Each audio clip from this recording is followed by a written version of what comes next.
What's up, guys? This is Ryan Johnson with moneybass.com, and today just wanted to take a few minutes to show you the techniques that I use for this fall transition. Now that we're in September, things are starting to cool down just a little bit, so maybe things will be a little different on the water, but I'm going to show you how I attack it, the baits that I use, well actually the techniques that I use. The baits will kind of change a little bit, but the techniques will still be pretty much the same. But before I get into that, just wanted to let you guys know that I really appreciate you for subscribing and continuing to participate in the comments and support the channel. I've been looking back through the comments and things like that, and I see some guys that are pretty consistently in there leaving, updates, just saying, hey, how you doing? We like what you're doing, things like that. And I really appreciate that. So I will be putting together something, to show some appreciation to you guys for supporting the channel as things get a little better and we continue to grow. The other thing, I have received some interest from some guys that are interested in taking a look at the Rod Benders Bass Club. They're thinking about joining, wanting to know more about that. So please go to www.rodbendersbassclub.com. You can go to the About Us tab and also to the Contact Us tab. There's a phone number on there. Just give us a call. You can talk to the president of the club, get a little more information, and possibly sit in on one of the meetings so that you can get a little bit more information.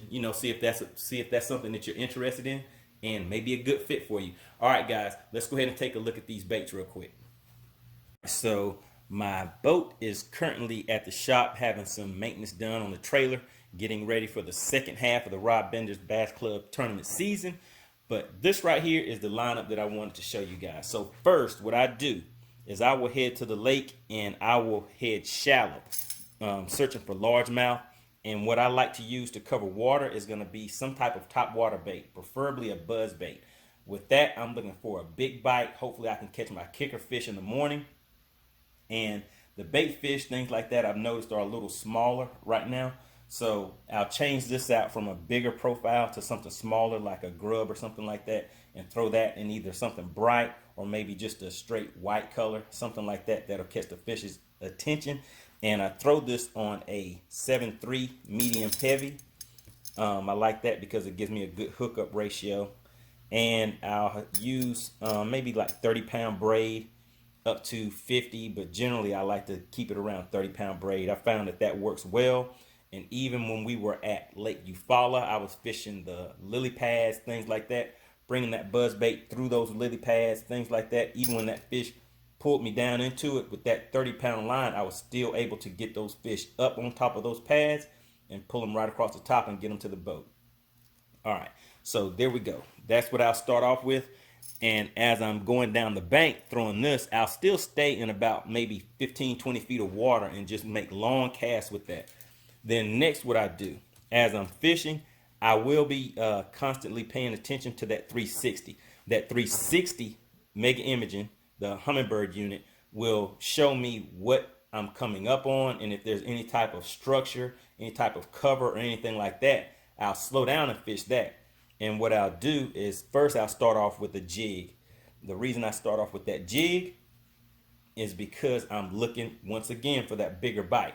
So I want to attract that bigger fish if that fish is in there. Sometimes those smaller fish may be more aggressive, so I don't really want to start off with a finesse technique or anything like that. So I'll start off with that jig. All right, moving along, I will go next to a Texas rig. Once I find some type of cover, maybe it's a lay down brush pile, something like that, I'll take a little time on that and kind of pick that apart. So I may fish that for maybe like 5-10 minutes and make sure all of my casts are hitting where they need to go. So I'll throw that on about 20-pound fluorocarbon. This is a 710 extra heavy ducket rod. And this is, let me see, a Zoom Mag 2. And like I said, the technique is going to be a Texas rig. The baits that I put on here, I'll change those up. Sometimes this may be a crawl. Sometimes it'll be a ribbon tail worm. It just depends. And I always like throwing those on high gear ratio reels. Something that I'll be able to get the fish to the boat pretty fast if one tries to pull me into the branches or anything like that. All right, so let's see. Then, of course, the Shaky Head. If you guys have been paying attention to any of my videos, you'll notice that I'm using this on almost every single tournament, every single lake that we've been going to. So this right here is a Ducket Black Ice rod, 7.2 medium. And I used to use the Micro Magic rod, and that was a 7-foot medium heavy. Once I started using this rod right here, kind of changed things up for me a little bit. I kind of like the feel of it and everything, so I actually have two of those. I'll keep one rigged with a Shaky Head. The other one I'll keep a real light Texas rig bait tied on it. Sometimes I may have two Shaky Heads just in case one breaks off, because that is a lure that I use a lot. All right, so next, that's pretty much my setup for whenever I start off shallow. And I may do that until maybe 10, 11 o'clock, something like that, before the sun gets out, because I want to focus on trying to get that bigger bite.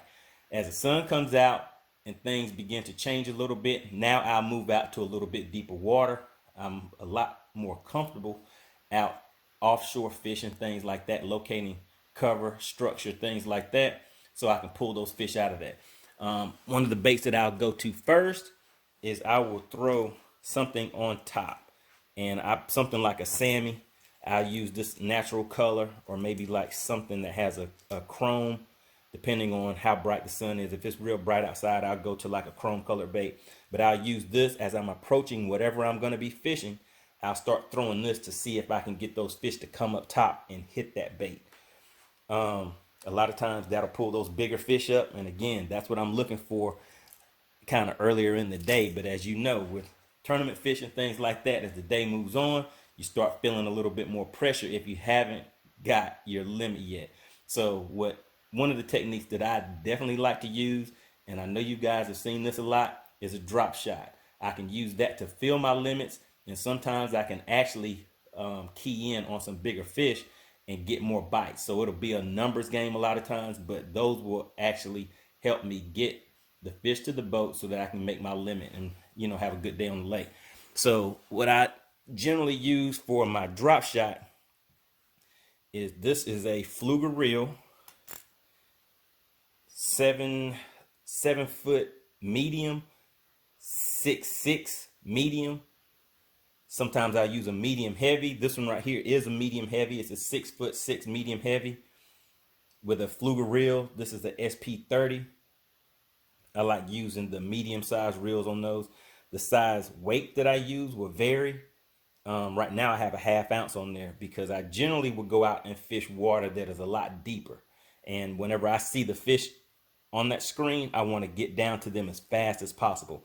I will do another video where I go more in depth with the specifics on what I use on my drop shot setup, but it's basically that 6.6 rod.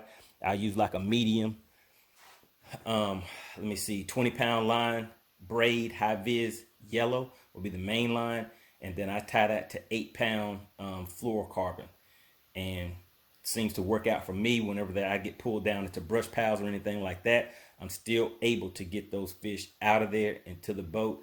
Sometimes, it tears the line up a little bit, so you always got to check that and make sure that the line is not frayed so that you don't have any break-offs. And the other thing that I do when I'm offshore is sometimes those fish are real finicky, and if they're a little, a little harder to catch because of traffic or anything like that, they're under a lot of pressure, I'll stay away from those and throw a swim bait. I like throwing the original fish head spin.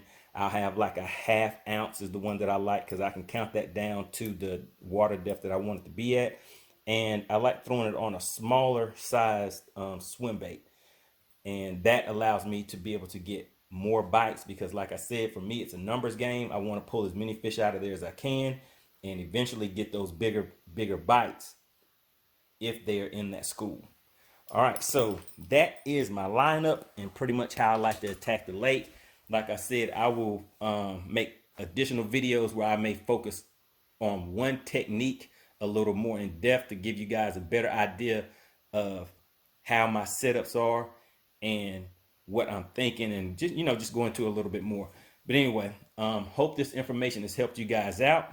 If you have any questions, please leave those down in the comments. I really appreciate you guys being active, leaving comments for me, making sure you hit that like button, because like I said, every little bit helps. And one other thing is, if you guys are interested in fishing any tournaments, right now we do have a tournament, an open tournament that's going to be coming up. I'm going to put that information at the end of this video. All right, look forward to hearing from you guys. Really appreciate the support. See you guys on the next video. All right, and real quick, wanted to head over to the channel real quick. I'm approaching 2,500 subscribers, so things are looking real good for me.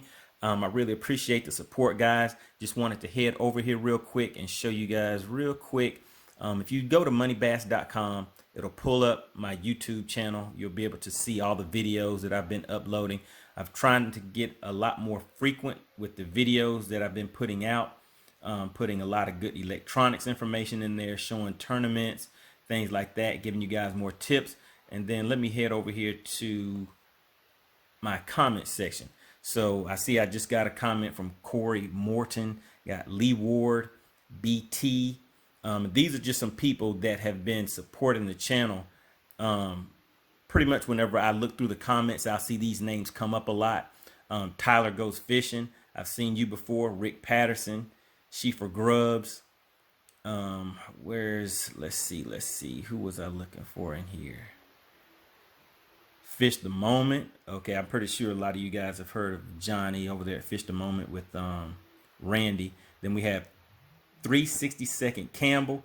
That is a recent subscriber. Well, I know he's recently contacted me. Someone that may be interested in looking into the Rod Benders Bass Club. Chauncey Davis. Now, this is somebody that I believe is close in the area where I'm at, because I think he's on Lake Lanier a lot. Fishhawk 90 Tracker. Then we have Roy Wimberly. They're going to be hosting a tournament. Like I said, I'll put the information for that right at the end of this video. And let's see, there's somebody in here, C219 Troll, seen you a few times. FCP Fishing, that's Dana White out here on Lake Lanier. Shout out to you. You've been putting out some good videos. Pat, this is a member of the Rod Benders Bass Club, Pat 23B. Let's see, Carlos Mixon, definitely with the Rod Benders. Mike Gardner, now I've seen that name a lot. There's one other one, it was Reno something. Let's see if I can find you. Hunter Shyrock, Chauncey. But Reno, I know you know who I'm talking about. Oh, there's Epic Boys Fishing. Now that's someone who's been putting out some great content out here on Lake Lanier. And there we go, Reno 954678. Just wanted to do this real quick, show you guys that I really do appreciate the support.